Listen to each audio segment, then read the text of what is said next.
Anang Hermansyah kesal waktunya bersama Baby Amena terlalu sedikit. Suami Ashanti itu sampai paksa Atta Halilintar pergi berlibur. Kebahagiaan kini tengah dirasakan Anang Hermansyah dan Ashanti. Keduanya kini resmi jadi seorang kakek dan nenek. Kelahiran Amena Hana Nur Atta membuat keduanya akhirnya bisa merasakan rasanya menimang cucu. Saking senangnya, Anang Hermansyah ingin setiap saat bisa menggendong Baby Amena. Namun sayang, ia tak punya waktu lama bersama sang cucu lantaran terpisah rumah. Momen lucu Anang yang kesal sebab jarang bertemu Baby Amena pun terekam saat acara akikahan cucunya beberapa waktu lalu. Di sana tampak Atta sedang menggendong putri tercintanya. Anang yang tengah duduk di dekat Atta merasa kesal karena tak bisa menimang Baby Amena.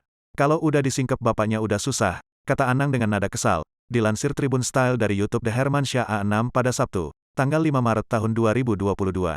Tampak Ashanti yang juga di sana mengucap ide agar Atta pergi berlibur dengan Aurel. Sontak, Anang mendengar ide istrinya itu pun langsung mengompori Atta agar mau pergi liburan. Oh iya ya, ikut jalan-jalan deh ta, seloro Anang sembari tertawa. Rupanya, Anang memaksa Atta pergi berlibur agar dirinya memiliki waktu lama bersama cucunya.